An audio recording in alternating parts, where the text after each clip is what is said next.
kami ucapkan selamat kepada teman-teman jurnalis infotainment Indonesia ya, dengan terbentuknya perkumpulan jurnalis infotainment Indonesia yang kemudian akan kita ajukan sebagai perkumpulan yang berbadan hukum resmi yang akan didaftarkan di AHU ya, di Departemen Hukum dan HAM ya. Jadi itu tadi.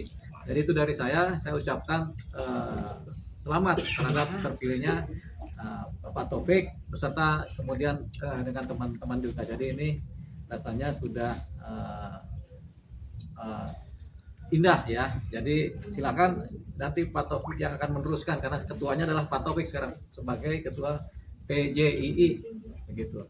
Bang Dea, mungkin awalnya tergerak dari PJII ini mungkin gimana Bang?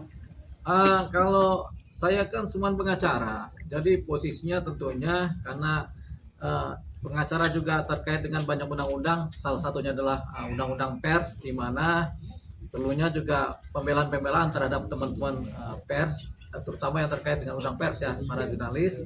Akhirnya namanya kita pengacara, kita memang akhirnya melihat bahwasanya undang-undang pers ini, terutama para pelakunya yaitu para jurnalis, memang perlu di backup secara hukum ya. Kalau ada apa-apa perlu pembelaan ya, supaya jangan kemudian gampang dijolimi oleh pihak-pihak lain. Jadi, nah yang sekarang ini jurnalis infotainment ini kan banyak di Jakarta, di Indonesia ini, sehingga perlu wadah perkumpulan yang resmi ya, supaya nanti mereka tidak bergerak sendiri-sendiri. Karena sekarang kan udah musim, udah ada masa di mana YouTube sendiri, TikTok sendiri, kemudian medsos-medsos juga sendiri. Nah ini mereka perlu wadah yang kemudian memperjelas identitas sebagai jurnalis gitu. Jadi itu tadi kemudian yang menjadi latar belakang terbentuknya PJII.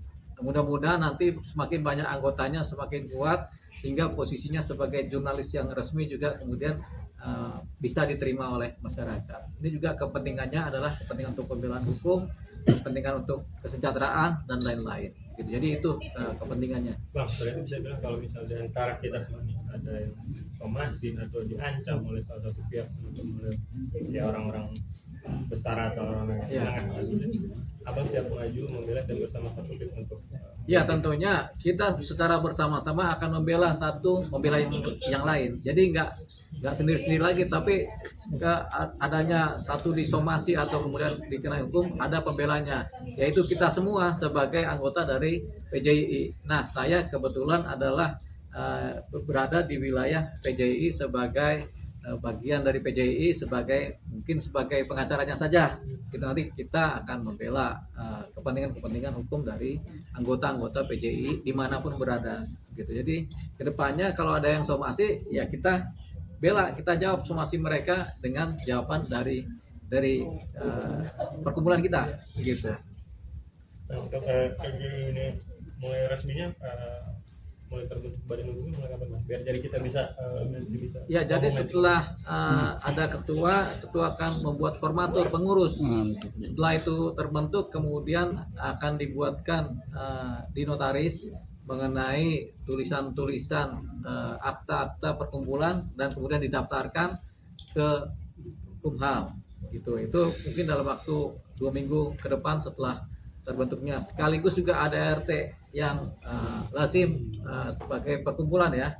Ada RT yang lazim sebagai perkumpulan dan ada RT khusus di mana ada keadaan-keadaan khusus yang kemudian dicantumkan sebagai ART khusus. Untuk sementara kita akan membuat ART perkumpulan jurnalis ini, dan itu nanti didaftarkan, dibuat oleh notaris dan kemudian didaftarkan di Kumham gitu, sebagai badan hukum.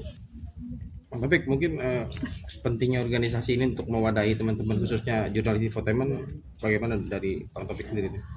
Ya, terima kasih. Selama ini kan kita tahu bahwa tidak semua teman-teman yang ada di lapangan jurnalis itu atau pekerja jurnalis itu terlindungi secara hukum. Apakah itu organisasi resmi di PWI yang berada di bawah naungan Dewan Pers gitu ya. Jadi banyak Bang Dio membaca bahwa banyak teman-teman yang terutama karena mungkin Bang Dio sering berinteraksi dengan teman-teman infotainment tidak punya induk atau wadah yang bisa menampung untuk bagaimana memperhatikan risiko-risiko kerja kita di lapangan. Tadi Badri mencontohkan bahwa banyak teman-teman yang sekarang kita tahu punya YouTube sendiri, punya TikTok atau medsos sendiri, yang risiko kerjanya tentu kita paham juga di lapangan. Kita tidak bisa ketika ada klien atau narasumber yang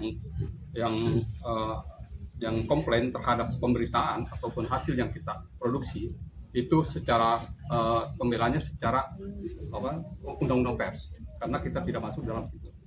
Kalau ada undang-undang pers mungkin hak jawab itu berlaku, tapi karena kita tidak ada, maka Bang Dio melihat peluang ini, dan disinilah wadah itu Bang Dio untuk mendampingi teman-teman secara kelembagaan, secara hukum.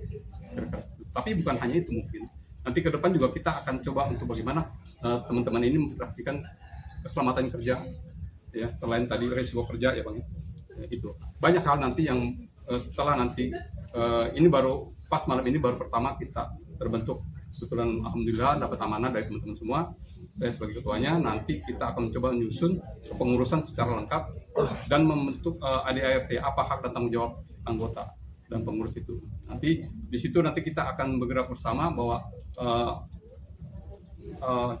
perkumpulan jurnalis infotainment Indonesia ini dari kita untuk kita.